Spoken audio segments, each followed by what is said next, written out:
Hey there, beautiful human. You've just made my day by showing up here. Want to make it even better? Smash that subscribe button like it owes you money. Trust me, we're gonna have a blast together. Now let's get this party rolling. My name is Tom Bradley, and up until a warm Thursday night in August, I truly believed I understood my life. 34 years old, senior project manager at a growing tech company, 6 blissful years married to Sarah. We had the Lincoln Park townhouse, the pair of identical Honda SUVs, spontaneous weekend getaways to wine country. Among our friends, we were the couple people pointed to with envy. My mom? She kept our wedding photo as her phone's wallpaper. That morning is etched into me now, sharper than it should be. Sarah had made French toast, my favorite breakfast. At 7:15 a.m., like clockwork, she kissed me goodbye, lips warm with maple syrup and coffee.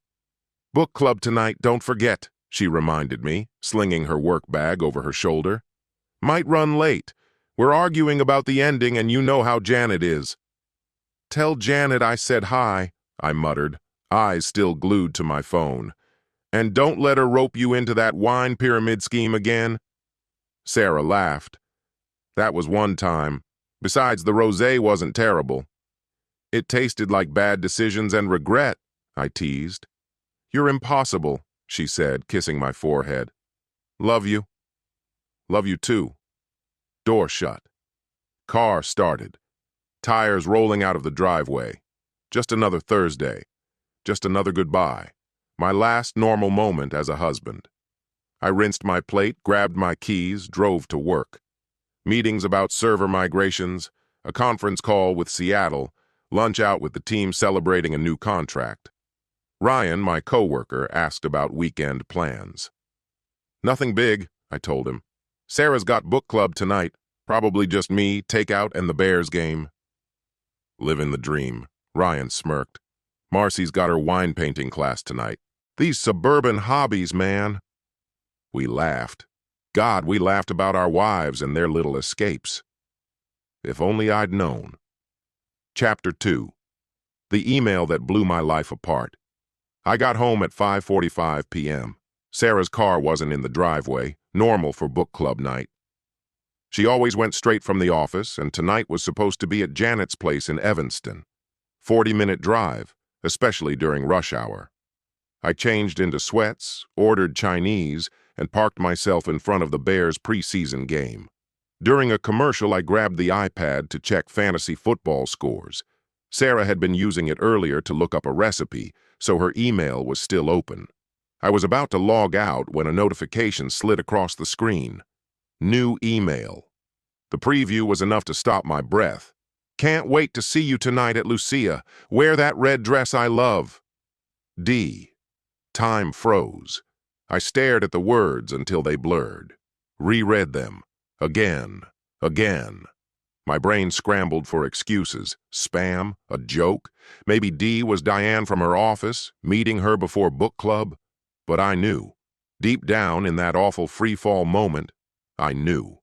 My hands shook as I tapped the email open. I shouldn't have. I knew about privacy, about trust, about the promises we swore to each other. But those promises felt meaningless now. The chain stretched back weeks. David Chen, CFO at Morrison Industries. They'd met at a conference, started professional, campaign metrics, ROI numbers, then crept personal, lunches, thinking of you messages, jokes I didn't understand. And then I found it. 3 weeks earlier. Last night felt unreal. I can't get you out of my head. Not just you, us. Thursday feels like a lifetime away.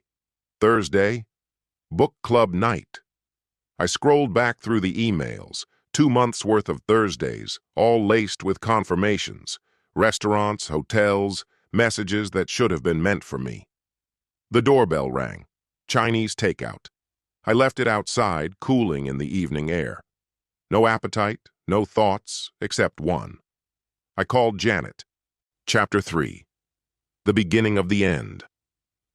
"Tom, are you okay?" Janet's voice was careful, worried.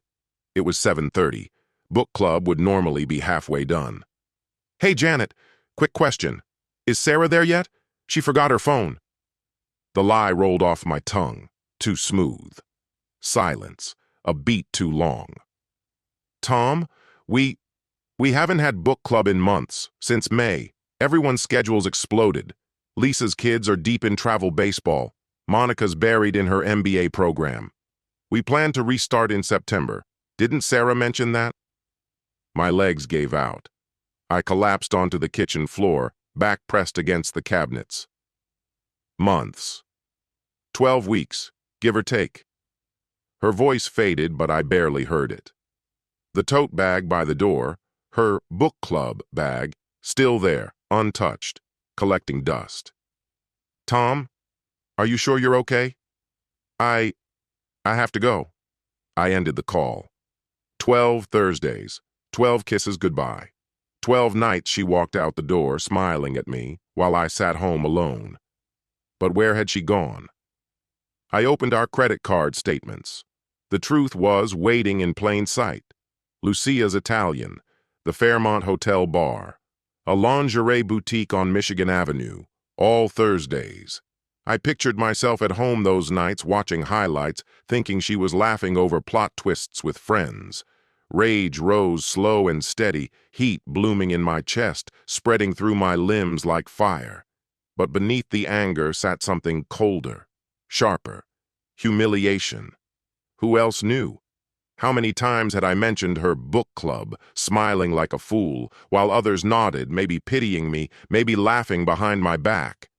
Lucia's, 20 minutes away. Their reservation, 8 The clock read 7:45. I could wait, confront her at home, be calm, reasonable, dignified. I grabbed my keys. Chapter 4. The Drive. Lucia's was a blur of stoplights I didn't notice and speed limits I didn't care about. My phone rang non-stop. Janet, probably, but I tossed it into the back seat. My mind flickered through 6 years of marriage, rewinding, searching for the moment we'd turned into strangers. When had fictional Thursdays become better than real ones with me? I saw her in my memory, our wedding day, tears streaking her face as she read her vows. You're my best friend, my safe harbor, my wild adventure. I promise to choose you every day, big and small, for the rest of my life. Choose. Every day. Apparently Thursdays didn't count. I thought about that first apartment, the tiny studio in Wicker Park. No space, no money, but back then we didn't need either. We'd lived off cheap instant noodles for months, hoarding every dollar for furniture we thought we needed. But instead of buying a couch or a table, we blew it all on a spontaneous trip to New Orleans. We danced barefoot in the French Quarter at 3 a.m, tipsy on hurricanes and reckless devotion. When had that version of us disappeared? I thought about last year. The endless doctor visits, the sterile rooms, the procedures that stole hope piece by piece. Every month's failed test crushed her. I remember holding her after the third failed IUI, whispering, "We have each other. That's enough. That's everything." Was that the moment something in her shifted? Was that when the life we'd planned together started to dissolve? No. I wouldn't twist this into my fault. I couldn't therapize her betrayal into something accidental. She made decisions, calculated, intentional decisions, every Thursday night for 3 months. Chapter 5. Lucia's. I parked across the street from Lucia's at 8:03 p.m. sharp. Through the restaurant's wide windows, warm amber light spilled out onto the sidewalk. Candles flickering on every table, soft shadows painting the walls, couples leaning toward each other over wine and plates of pasta. It was the kind of place people chose for seduction, for anniversaries, for falling in love. We'd eaten here once, our 4th anniversary. I'd ordered the osso buco. She'd chosen the seafood risotto. We'd split tiramisu and whispered baby names like they were promises carved into stone. I was so sure we'd need them soon. But now, she was inside with him. David Chen. I'd looked him up while driving here, my hands shaking on the wheel. CFO at Morrison Industries, MBA from Kellogg, divorced, 2 years. Sharp suit, salt and pepper hair, the kind of polish that came with power and money. The kind of man who sent texts telling her to wear the red dress. I sat there in my car, 5 minutes, maybe 10, oscillating between fury and heartbreak. A tiny part of me begged for an alternate explanation. Maybe she was meeting her mom, maybe college friends, maybe anyone but him. Maybe I'd walk in and feel like an idiot, embarrassed by my own paranoia. But then I saw them. Corner table, candles. Intimacy so obvious it made my stomach twist. She wore the red dress I gave her last Christmas, the one she said made her feel beautiful. Her hair curled the way she only did for rare occasions. She laughed, head tilted back, hand on the table, alive in a way I hadn't seen in months. His hand rested over hers, steady, certain, and the way he looked at her, like she was the axis of the earth, like she held the answer to every unasked question, like breathing itself depended on her. It was how I used to look at her, how I thought only I looked at her. She fed him a bite from her fork. He caught her hand, kissed her palm. No flinch, no guilt, no furtive glance over her shoulder, just joy, radiance. That was the part that shattered me. Not the hand-holding, not the dinner, but how happy she looked with him. This wasn't a lapse in judgment. This wasn't a single mistake. This was ritual. This was their Thursdays now. Logic tried one last desperate tactic. Go home, pack, call a lawyer, handle this like someone dignified. But dignity was for people whose spouses actually went to book clubs. I got out of the car. Chapter 6. The Confrontation. The doors to Lucia's crashed open under my hands, slamming hard against the walls. Every head in the restaurant whipped toward me. Conversations froze mid-word. A server wobbled, nearly spilling an entire tray. The soft jazz playing through the speakers suddenly sounded ridiculous in the silence. "Sarah!" Her head jerked toward me so fast I swore I heard the tendons in her neck snap. I watched the color drain from her face in real time, like someone had pulled a plug and let all the blood rush out. Her mouth opened, closed, opened again. No words came. She ripped her hands away from David's, but it was too late. Too late for her, too late for us, too late for everything we'd built. I crossed the restaurant in 5 long strides, vision narrowed until the only thing I saw was their table. Their tiny corner of the restaurant felt like a sanctuary, just the two of them, wine glasses glinting with traces of her lipstick, a single appetizer sitting between them like some private ritual. Their own little universe, a universe I hadn't even known existed. "Book club, Sarah?" The words scraped out of me as I reached for their wine bottle. Malbec. I registered the label with a strange detachment, as if I were watching someone else's life unfold on a screen. She used to hate Malbec, always said it was too rich, too heavy. Apparently David had changed her mind about that too. "This is your book club?" I didn't wait for an answer. I tipped the entire bottle. The wine came down in a crimson wave, splattering over both of them. It soaked her flawless red dress until it looked like an open wound. His expensive suit bled burgundy. The white tablecloth turned into a crime scene. Sarah shot to her feet, gasping, wine dripping from the curls she had so carefully styled. "Tom, wait! 6 years!" The shout tore itself from my chest. I clutched the edge of their table. Adrenaline burned through me, made me feel impossibly strong. With one savage motion, I overturned it. The sound was deafening. Plates smashing against the hardwood, glasses bursting, the little candle extinguishing mid-fall like a soul snuffed out. Food scattered everywhere, her chicken marsala merging grotesquely with his salmon, the Caesar salad flung across the floor like wedding confetti at a funeral. 6 years of marriage? For this? David scrambled backward, hands raised, wine streaking down his salt and pepper hair.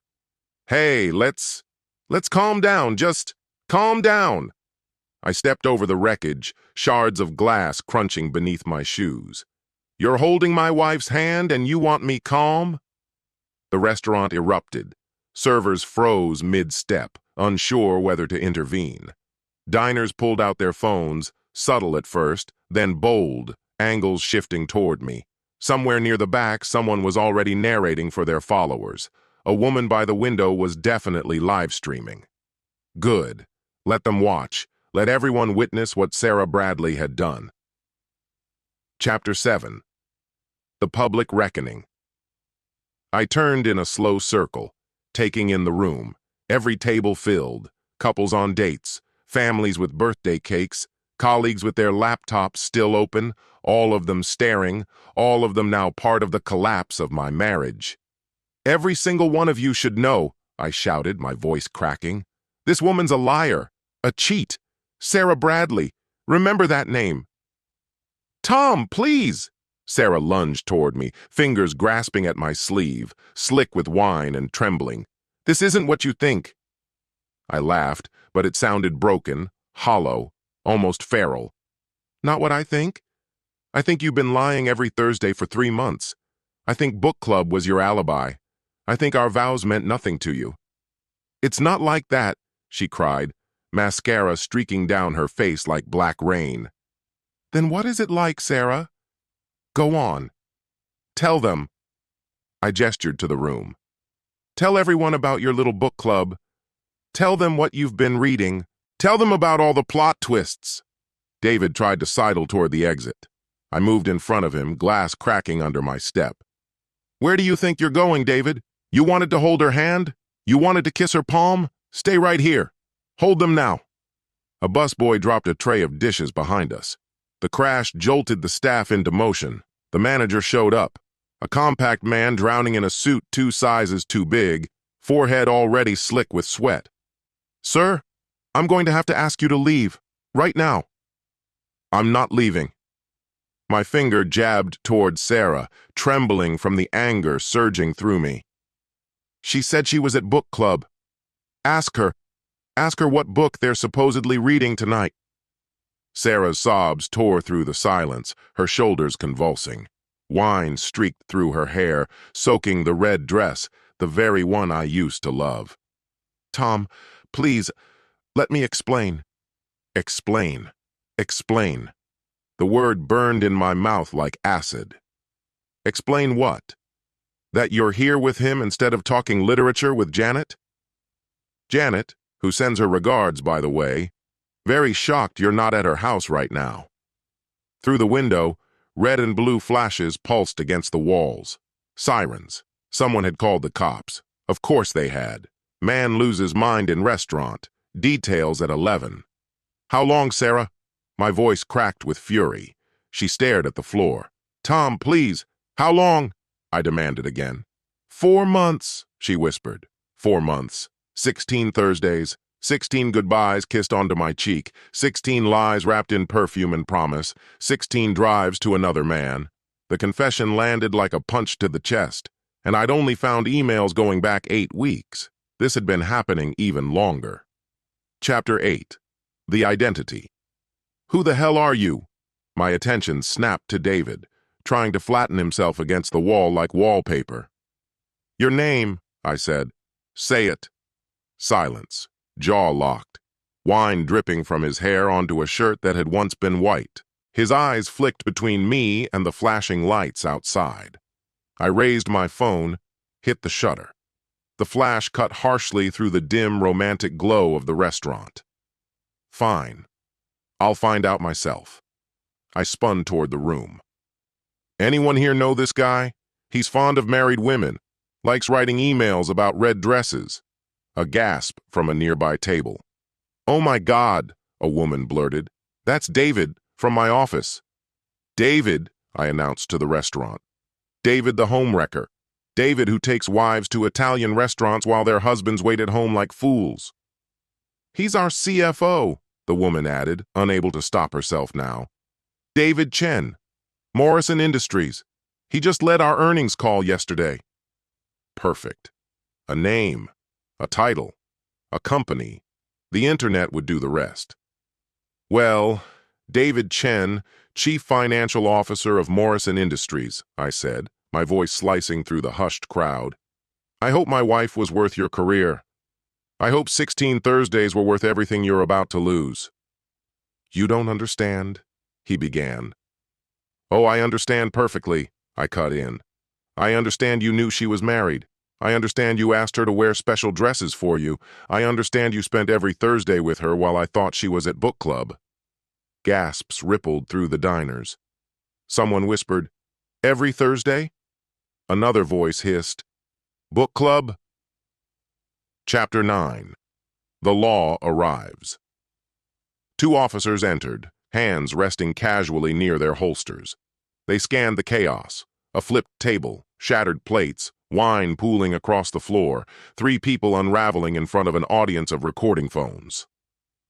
"Sir, we need you to calm down," the younger cop said evenly. "I am calm." I gestured to the wreckage.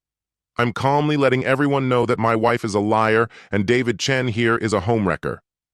"Tom, stop," Sarah sobbed. "You're embarrassing yourself." "Embarrassing myself?" I barked a laugh, sharp and hollow. "You embarrassed me when you picked Lucia's over book club. When you picked him over our marriage. When you decided Thursday nights belonged to David Chen instead of us." The officers spread out with precision, one stepping between me and the couple, the other sealing off the exit. Calm, professional, unshakable. "Sir, it's time for you to go," said the older one, his voice carrying quiet authority. His badge read, Martinez. The lines on his face spoke of years spent mediating scenes just like this.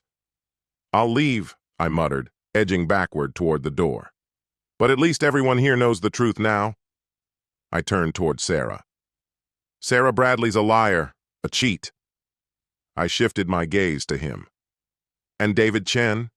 He's the guy she threw her marriage away for." "And book club?" A humorless laugh clawed its way out of my throat. "Book club was the cover story." My hand shot out, pointing at David one last time. "Hope you enjoy my wife, David. Oh, and check her schedule. Thursdays are her special night. But you'll need to pick a new restaurant. Sir, outside, now." Martinez didn't raise his voice, but the edge in it left no room for argument. I backed toward the door, still addressing the stunned diners. 6 years. That's how long I've been married. 6 years, thrown away for Thursday nights at Lucia's. "I hope you all remember this," I said to no one in particular, to everyone. "I hope you remember what Sarah Bradley and David Chen did here." Every eye in the restaurant followed me as the officers walked me out. Phones were raised, recording, their screens glowing like silent witnesses.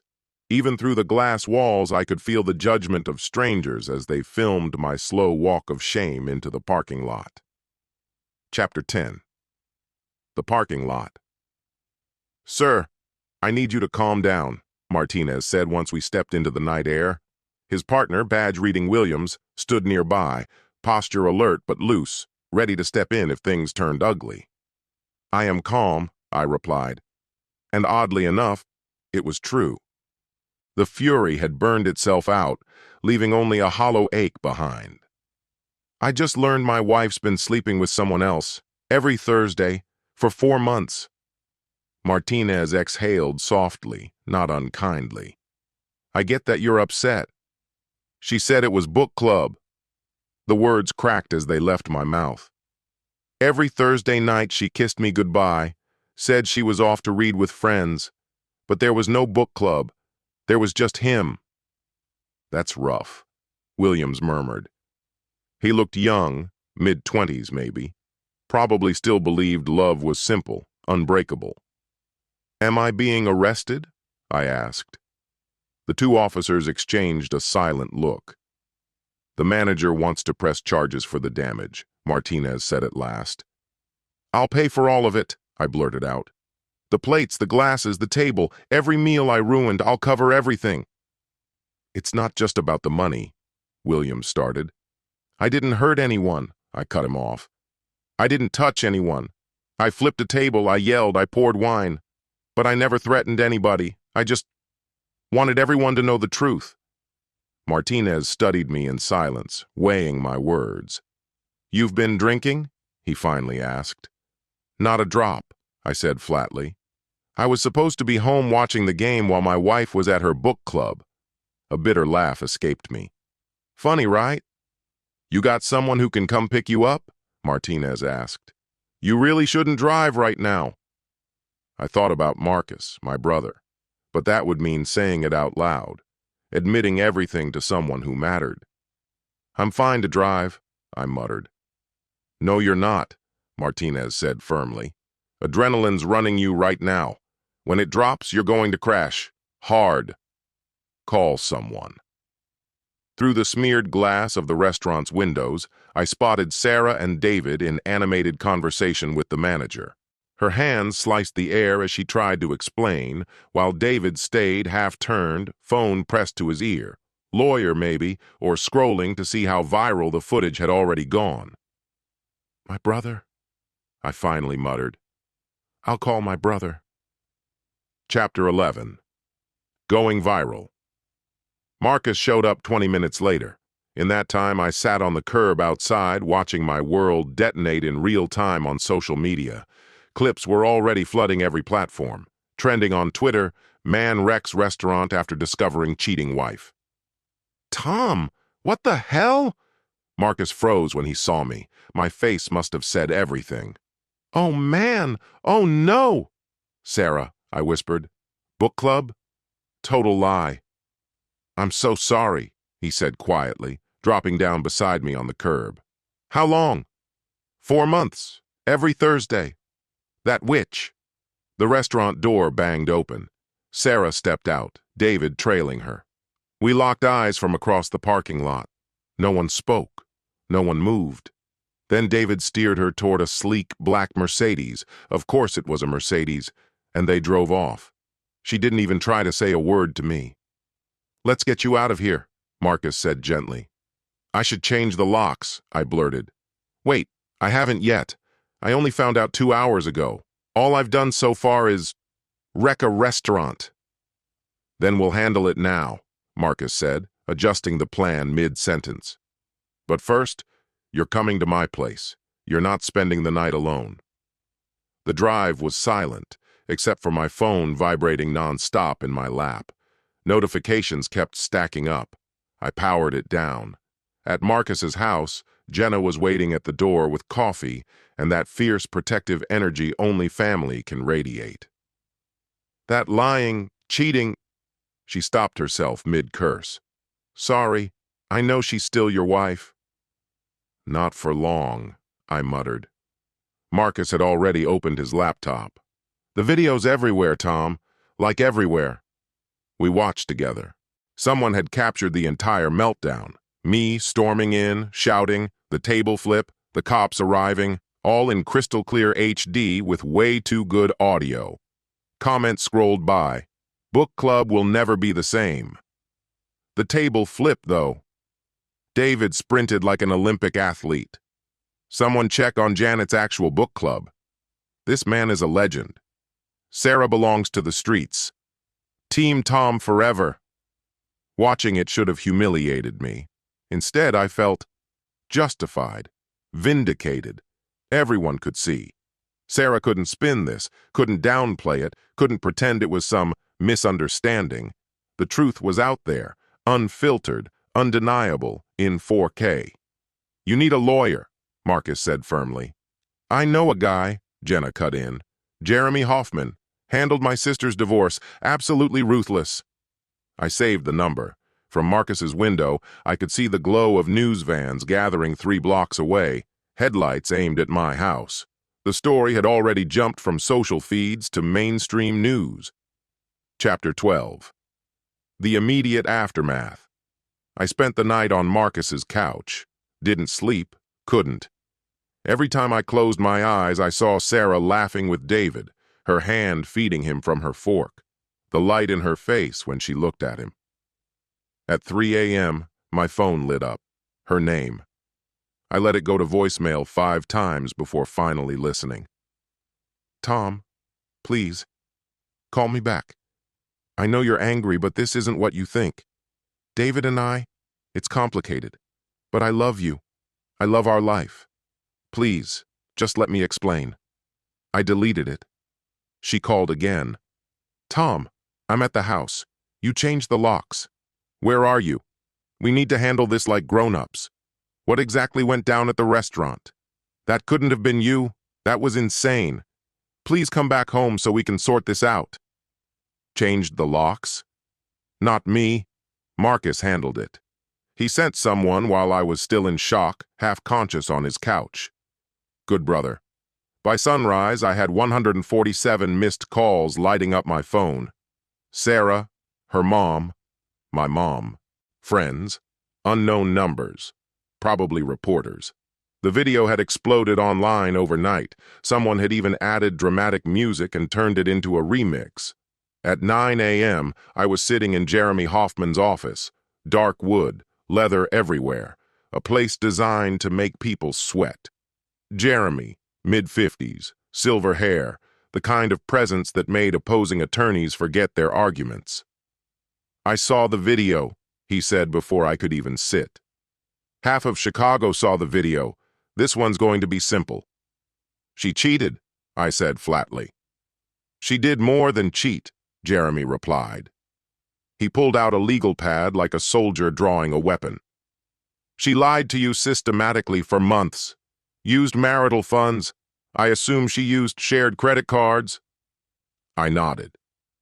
She shattered the trust at the core of your marriage, and we have it all on tape. Public adultery, dozens of witnesses. His grin was sharp and predatory. I love when clients bring me evidence like this. What about my reaction?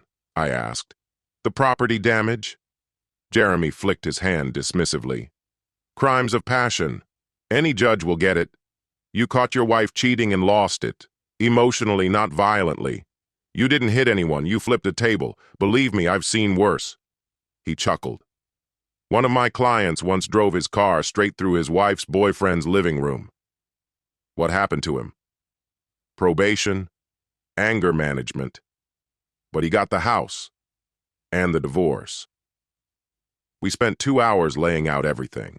The emails I'd uncovered, the credit card records, her admission, made in front of witnesses, that the affair had lasted 4 months. Jeremy took notes like a man planning a siege.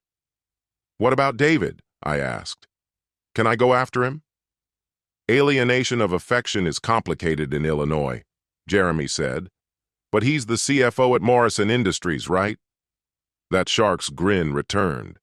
Corporate morality clauses are gold. Send me every scrap of info you dig up on him. Public companies hate scandal.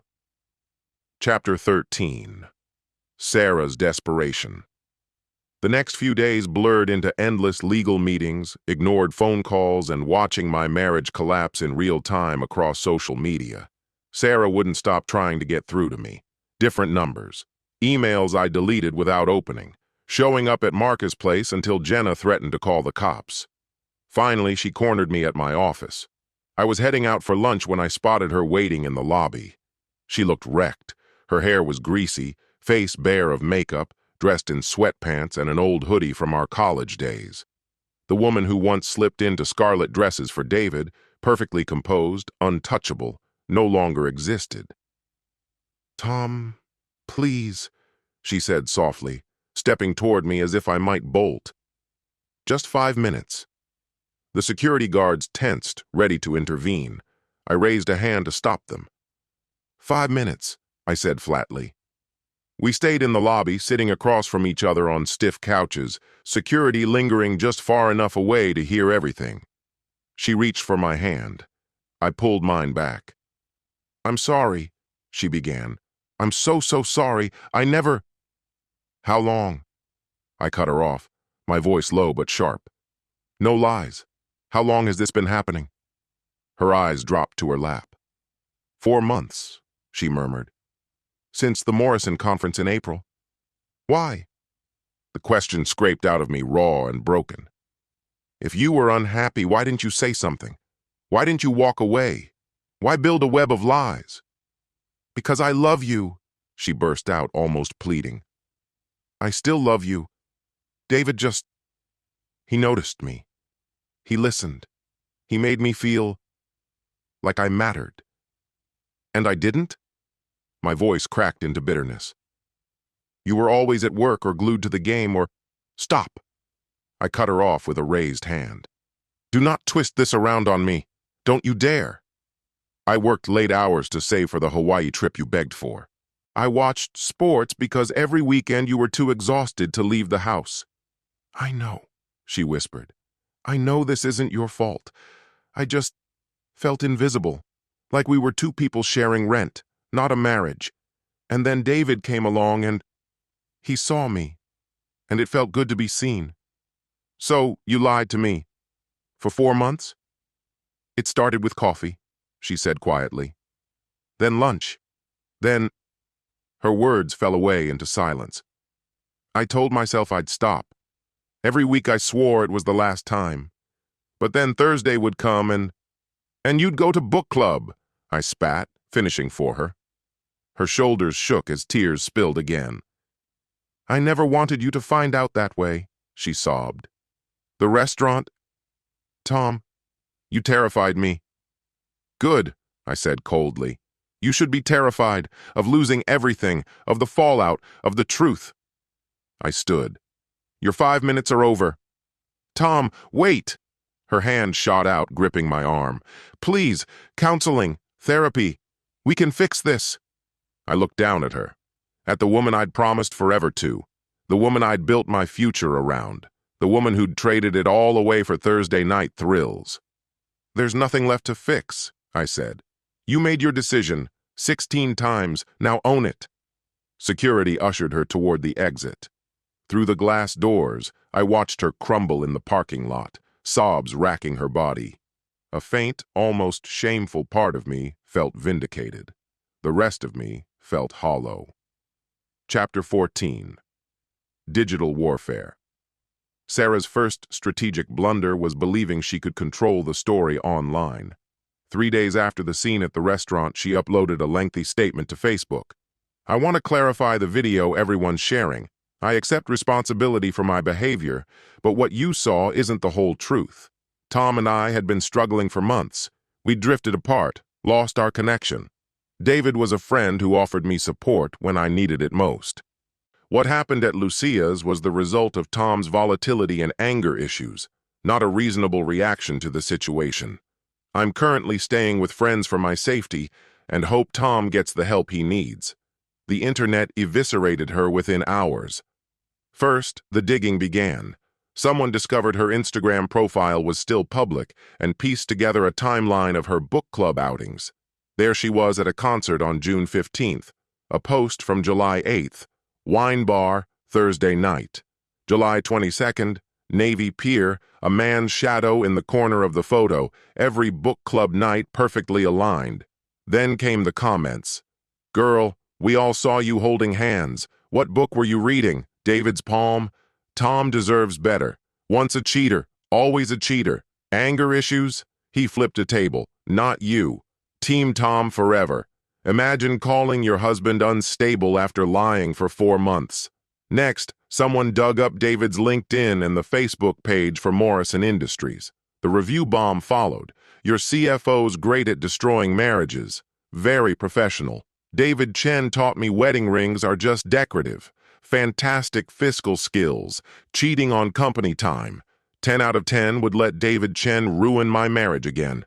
Morrison Industries disabled comments, but screenshots never die. Memes exploded. The table flip became legendary. Someone looped it into a wrestling gif. Another set it to over-the-top opera music. Book club or nah turned into a trending hashtag. A local bar even launched a cocktail named the Table Flip, red wine with a hint of betrayal. Chapter 15. The investigation.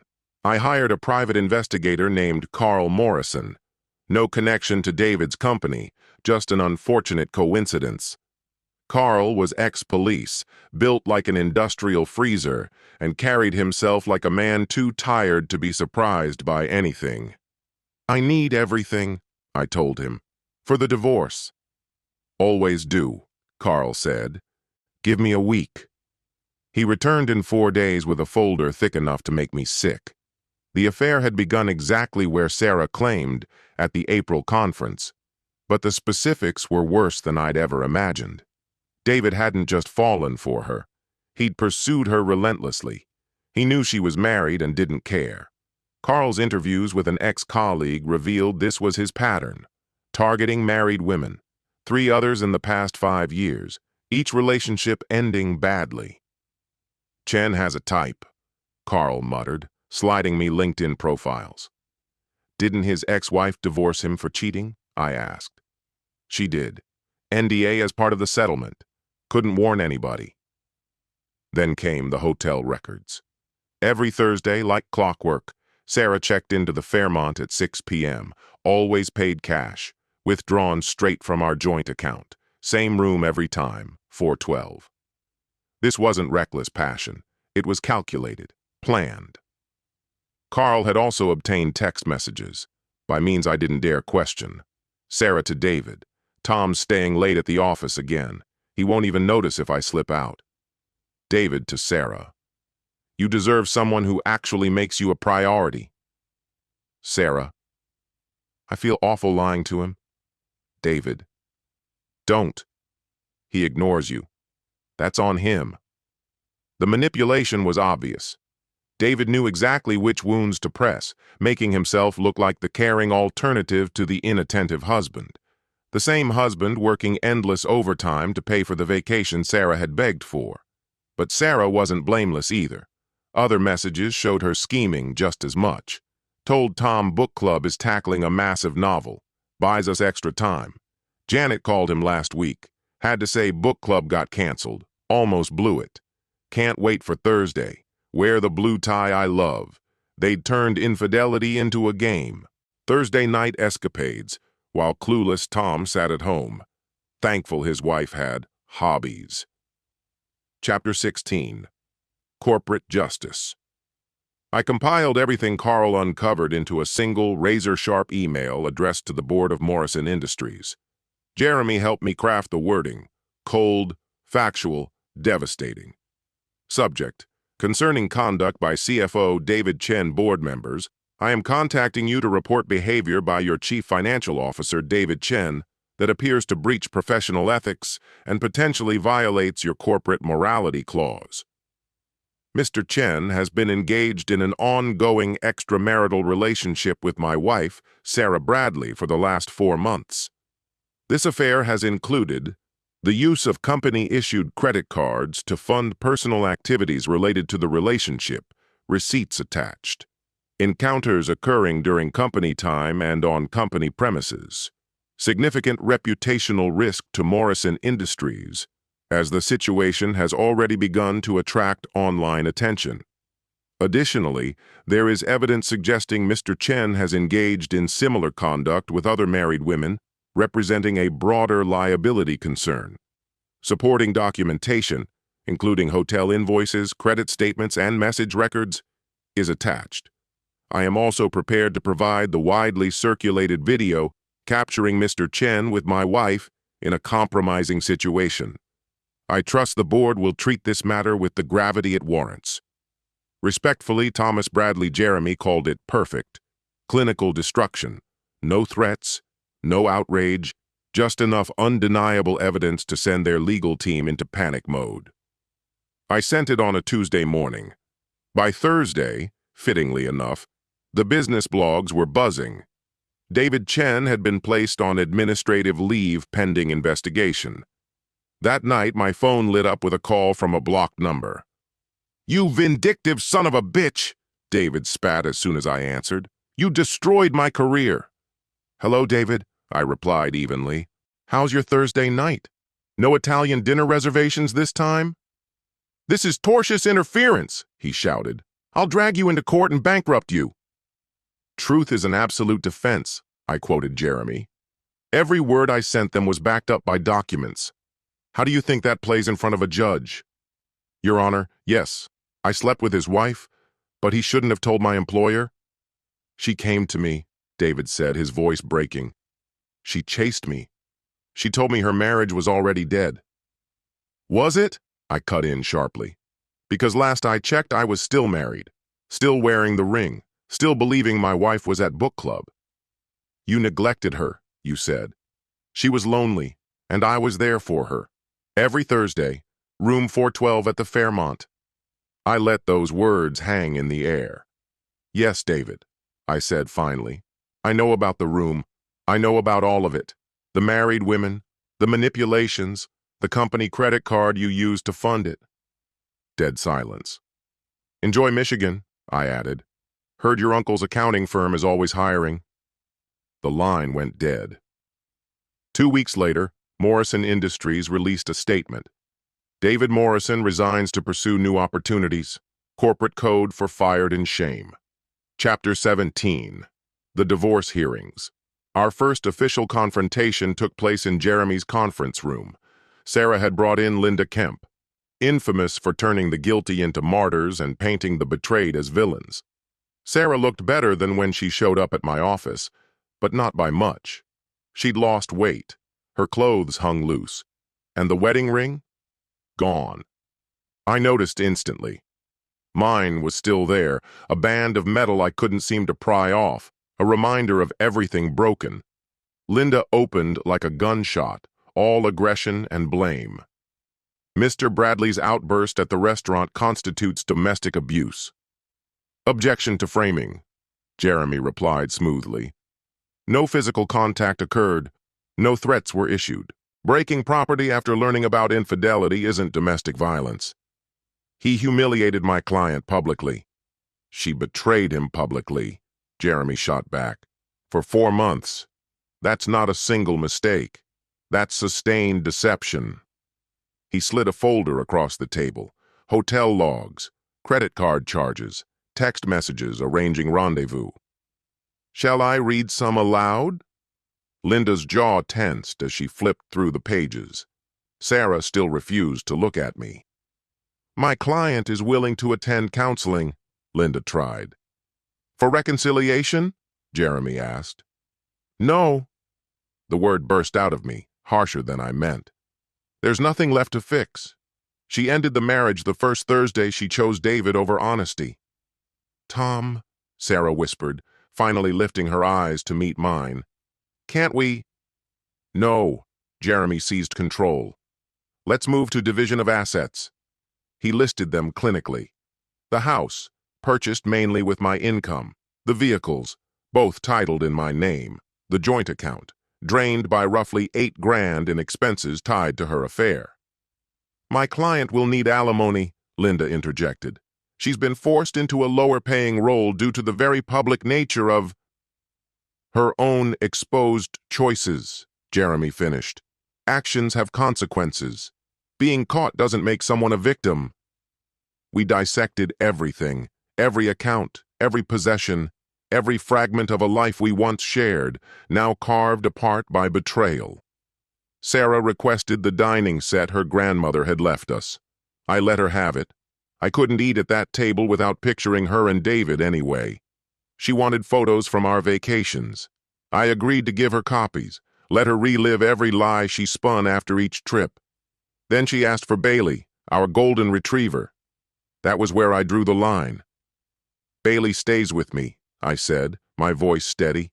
I'm keeping the house. He needs consistency. Sarah's arms crossed tightly. We adopted Bailey together. We did a lot of things together, I cut in sharply. And then you chose to start doing things with David instead. I drew in a breath. Bailey stays. Chapter 18. The Judgment. 2 months had passed since the infamous table incident. Now we stood in front of Judge Patricia Holbrook. She looked like someone who'd seen every possible brand of heartbreak. Early 60s, hair like tempered steel pulled into a severe knot, eyes worn but razor sharp. She played the restaurant video twice.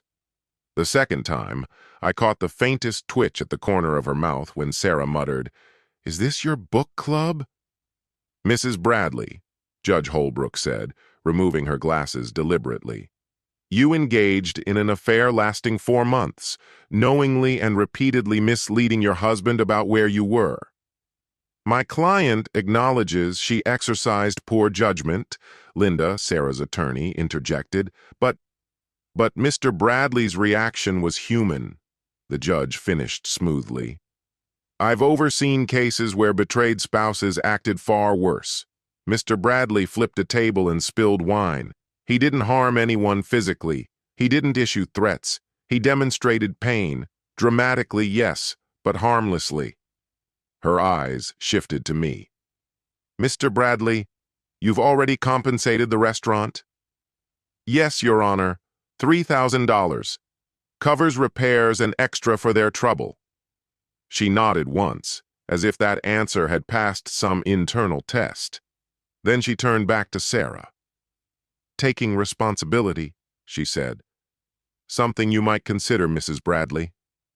Jeremy had promised me the ruling would be fair, and he'd been right.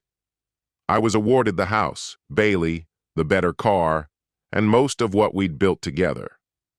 Sarah left with her personal effects, her grandmother's dining set, and the weight of her decisions. Judge Holbrook added, almost as an afterthought, I also note Mr. Chen has suffered professional repercussions for his role in this matter. Perhaps both parties will consider their choices more carefully in the future. Sarah began crying silently. Linda leaned close, hissing something that sounded like appeal, but it didn't matter. It was done. The gavel fell, signaling the end of 6 years of marriage, 4 months of betrayal, and one unforgettable night when truth detonated everything.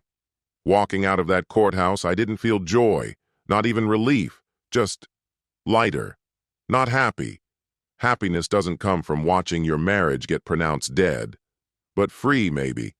Free from the weight of lies, of endless wondering, of pretending Thursday nights didn't mean what they meant. Chapter 19. The Aftermath. Sarah ended up moving in with her sister in Naperville.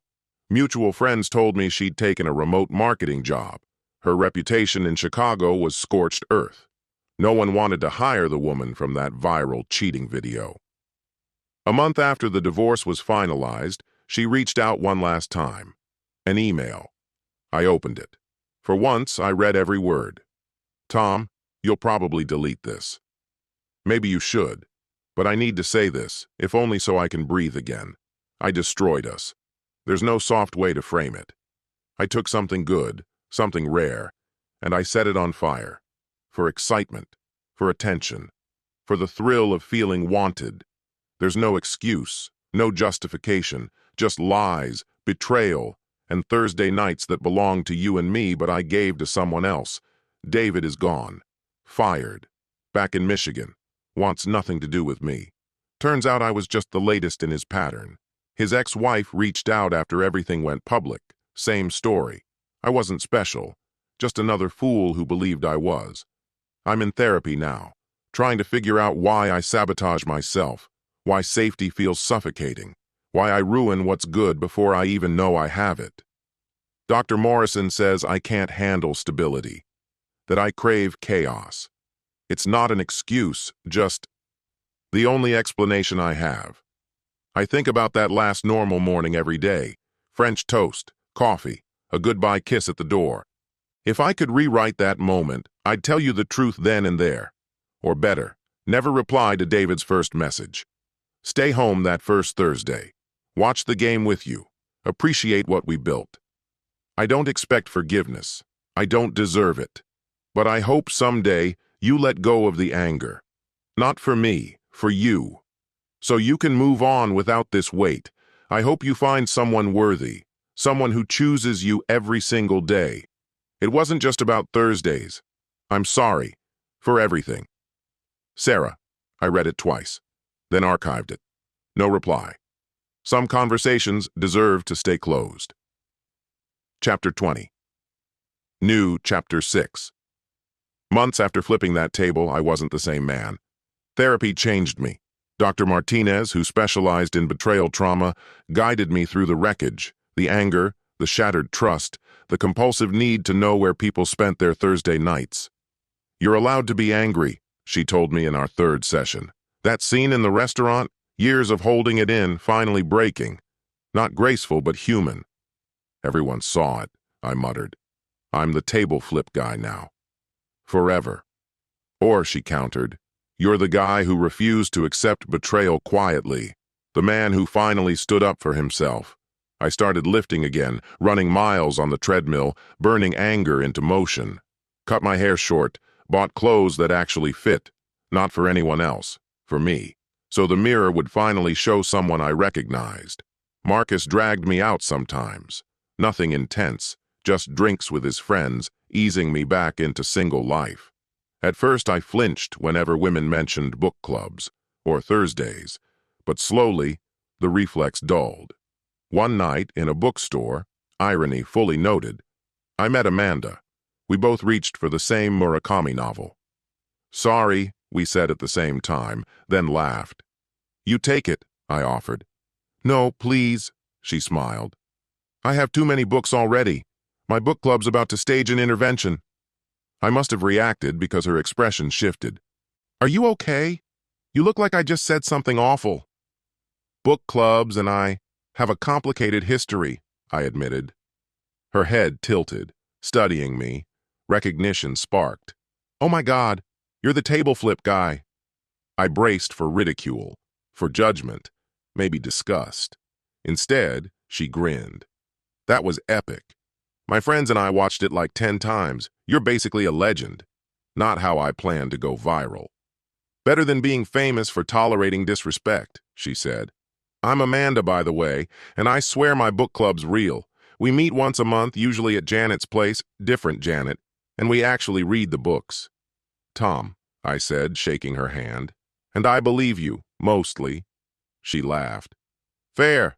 After that, trust issues make total sense. We spent an hour in the bookstore, talking Murakami, betrayal, and the strange fame that comes when your worst moment gets recorded. She was a literary agent, divorced, found her fiancé with her best friend. I didn't flip any tables, she said. Just keyed his car and sent the photos to his mom. Your way was more cinematic. Chapter 21. Healing with Amanda happened at a glacial pace. Coffee first, then lunch, then actual dinners, never at Italian restaurants. She understood my need to verify, to rebuild trust in small increments.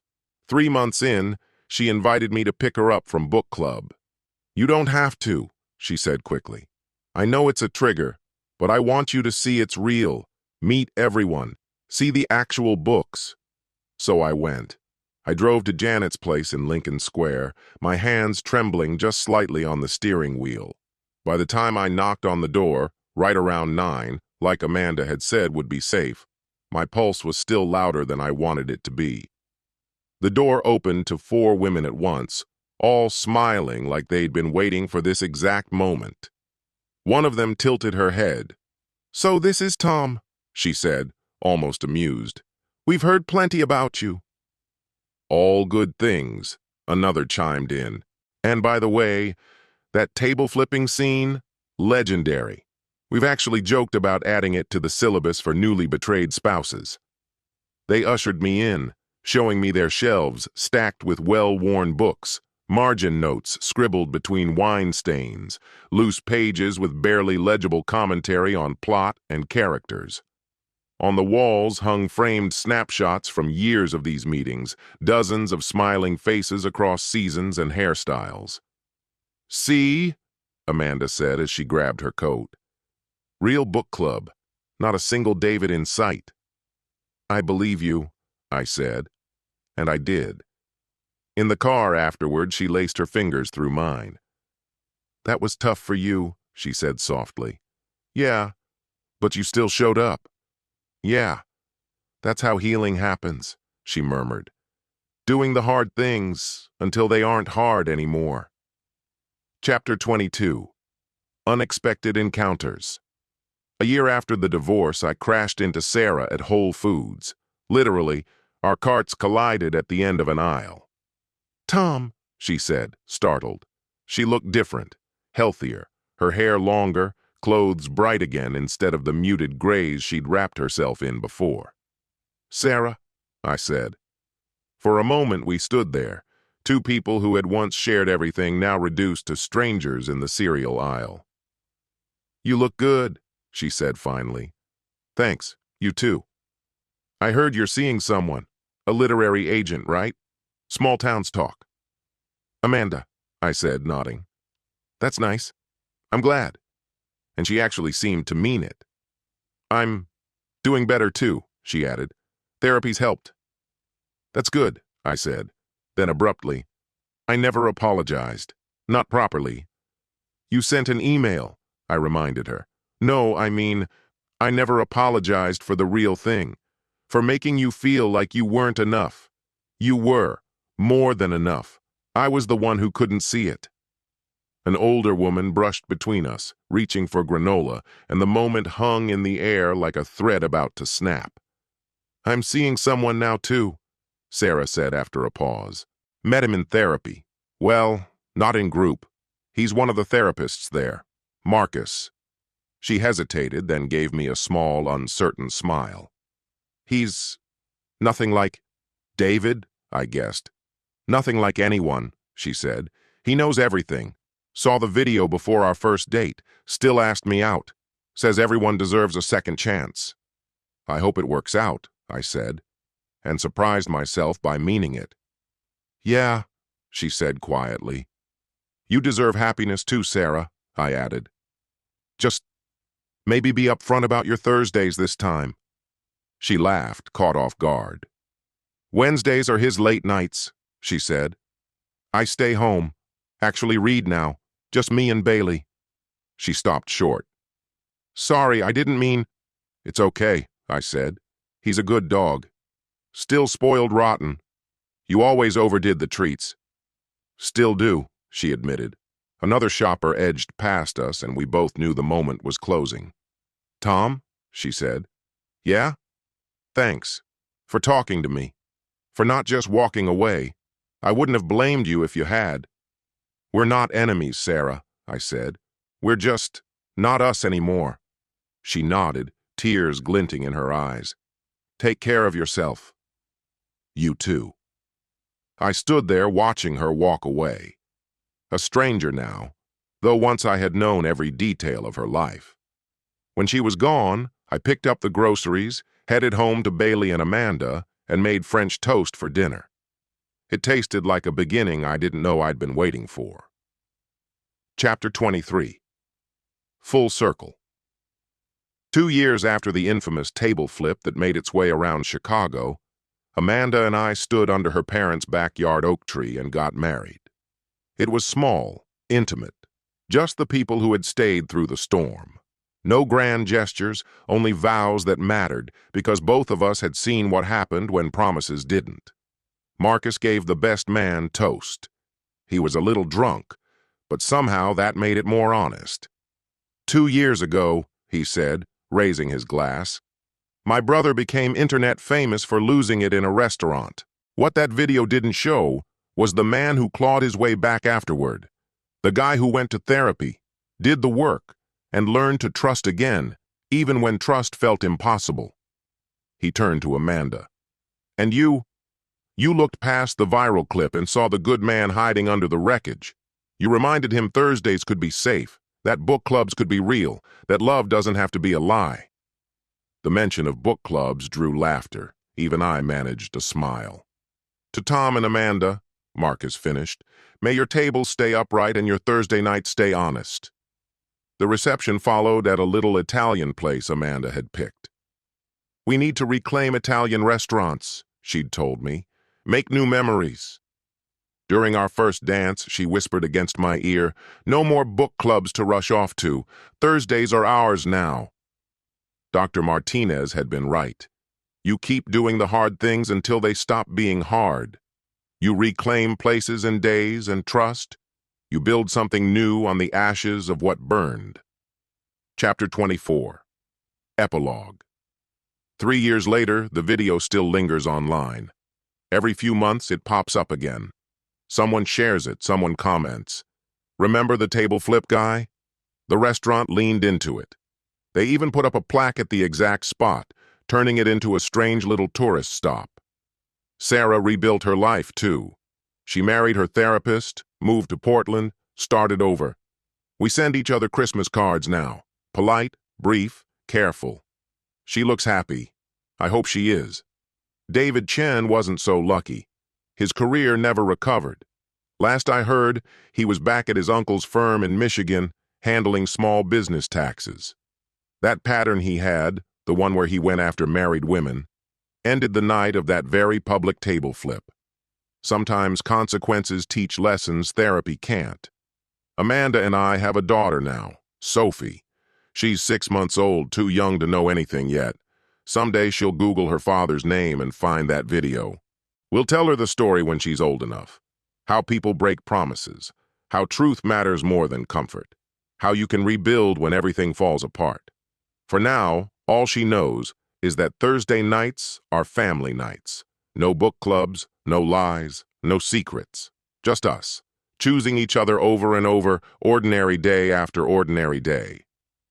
I still have the cork from that bottle of wine, mounted on its little plaque. Book club meeting. Final chapter. It sits in my office, a quiet reminder of the night everything shifted. Amanda once asked if I wanted to throw it away. No, I told her. It reminds me that endings can also be beginnings, that sometimes you have to flip the table on your old life to build a better one. She understood. She always does. Because what that viral clip never captured was what followed. The therapy appointments. The restless nights filled with doubt. The slow, painstaking reconstruction of self-respect. The cautious steps taken to learn trust once more. The brave choice to be vulnerable, even when every instinct screamed to build walls. It didn't reveal Sarah's path either. The shattering of everything she once knew, the public shame she endured, the difficult process of understanding why she chose to ignite chaos in a seemingly happy life. Her recovery was quieter, smaller in scale, but just as profound. It failed to show David's awakening. Realizing that pursuing married women carries weighty repercussions, that even powerful CFOs can turn into warnings on a Thursday night. All the footage showed was a man pushing a table over in a burst of justified fury. Yet the true story lay in everything that came afterward, choosing to heal rather than hold on to bitterness, opting to trust instead of retreating behind walls, doing the hard work to become whole again. So yes, I am the table flip guy. The one who discovered his wife's book club was a lie. The one who made a scene instead of slipping quietly into the shadows of betrayal. But I am also the man who stood back up, who sought therapy, who found the humor in it all, who discovered genuine love with someone who understands that trust is built in small moments and sustained by daily decisions. I'm the guy who took back his Thursday nights. And that story? It's far richer than any viral clip could ever be. Because in the end, we all face tables in our lives begging to be overturned. Falsehoods we've tolerated, betrayals we've looked past, times when we must choose dramatic truth over comfortable lies. The real question isn't if you'll encounter that moment, but how you'll respond when it arrives. Will you quietly accept less than you deserve? Or will you slam the table, spill the wine, and announce to the world that you demand better? I made my decision one crowded Thursday night in an Italian restaurant that August. It wasn't elegant, it wasn't graceful, but it was true. And sometimes, truth looks exactly like a table flipped in a viral video. Sometimes, that's the catalyst you need to begin a better story. Mine began with a lie about a book club and ended with Thursday nights rooted in honesty. The journey in between was messier than any novel Sarah never read, more dramatic than any twist her imaginary book club ever discussed. But it was real. Every shattered plate, every spilled drop of wine, every second caught on camera. In the end, that's what counts. Truth served at a steady 98.6 degrees, with consequences on the side and a wine stain that won't fade. Sometimes the best answer to betrayal isn't careful plotting or cold calculation. Sometimes it's just flipping the table on their lies, literally, and then rebuilding something better, something honest, something genuine, something worth preserving from the fragments. That's my story, the entire story. Not just the viral moment, but the human experience that followed. From the ashes of book club lies to Thursday nights defined by truth. From a table hurled in anger to a life restored with hope. From table flip guy to remember what came after, because everyone remembers the flip. But the landing? That's where the real story lives.